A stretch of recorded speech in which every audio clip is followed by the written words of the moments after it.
বেশিরভাগ ব্যাটারের ব্যর্থতার ভিড়ে ৩৬০ ডিগ্রি স্টাইলে শামীম পাটোয়ারির ফিনিশিং, কখনো মাসল পাওয়ার, কখনো আবার বুদ্ধিদীপ্ত টেকনিকে হাঁকালেন ছক্কা চার।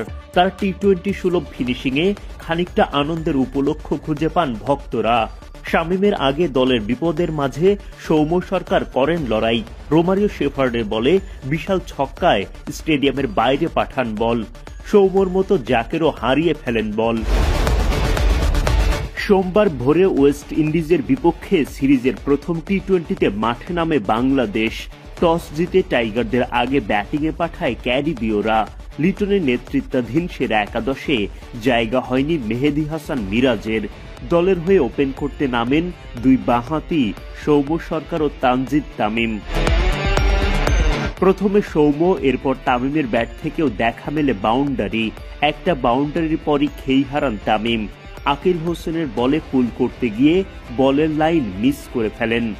বোল্ড হয়ে বিদায় নিতে হয় তাকে। 11 বল থেকে এক বাউন্ডারিতে তামিম করেন মাত্র 6 রান। তামিমের বিদায়ের পরের বলেই উইকেট হারান অধিনায়ক লিটন দাস। কিছু বুঝে ওঠার আগেই আকিলের বলে তার হাতেই ক্যাচ দিয়ে গুড বাই লিটনের। গোল্ডেন ডাকের শিকার টাইগার কাপ্তান। উইকেটে এসে আফিফ হোসেন ধ্রুবও বেশিক্ষণ টিকতে পারেননি। রস্টন চেইসের বলে আকিলের হাতে ক্যাচ দিয়ে বিদায় নেন তিনি।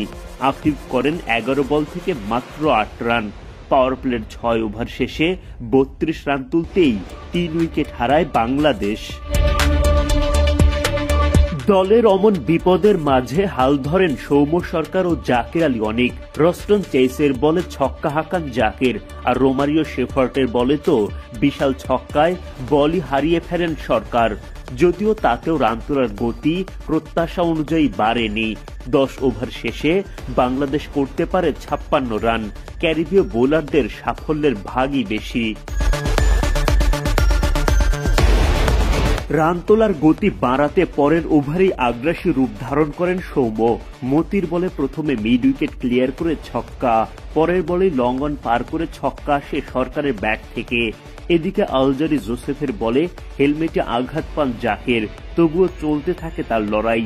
সৌম্যর মতো শেফার্ডের বলে ছক্কা হাঁকিয়ে তিনিও মাঠের বাইরে বল পাঠান।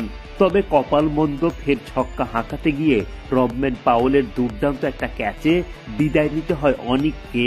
ফেরার আগে 27 বল থেকে 27 রান করেন তিনি। দলের হয়ে এক প্রান্ত আগলে রেখে ব্যাটিং করা সৌম্য বোল্ড ওবেদ ম্যাকয়ের বলে 50 পূরণের স্বপ্ন ভঙ্গ করে বিদায় নেন তিনি। 32 বল থেকে 2, 4 ও 3 ছক্কায় সরকার করেন 43 রান। তার বিদায়ের পর দল আরো বড় চাপে পড়ে যায়। শেষ দিকে শামীম পাটোয়ারির ব্যাটে দেখা মেলে একাধিক ছক্কা। তাকে সঙ্গ দেন শেখ মেহেদী। তাদের পার্টনারশিপে পুঁজি খানিকটা বড় করে টাইগাররা। তবে ওপরের সারির ব্যাটারদের ব্যর্থতায় 20 ওভার শেষে সাদামাটা লক্ষ্যই দিতে পারে বাংলাদেশ।